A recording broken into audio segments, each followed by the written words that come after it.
Hello guys, welcome back to day 16 of our 30 days React Zero to Hero series. And today we will be discussing the difference between React.memo and useMemo hook. Let's get started. So watch closely, we use React.memo to wrap the child component just to avoid unnecessary re-rendering of the child component. But whenever there is a state change or props change for the child component will get automatically re-rendered.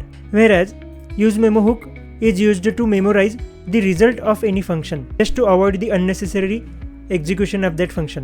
Also we have the dependency array as the second parameter of our useMemo hook. So whenever the array changes or the value inside the array changes, then only function inside the useMemo hook gets re-executed and the new result gets assigned to the assigned variable like this.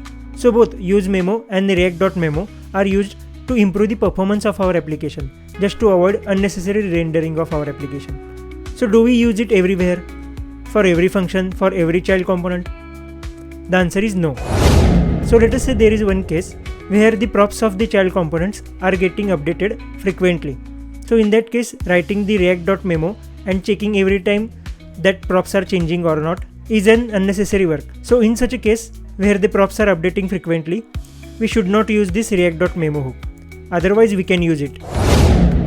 So in the case of useMemo hook, let us say the arguments of the function are changing frequently.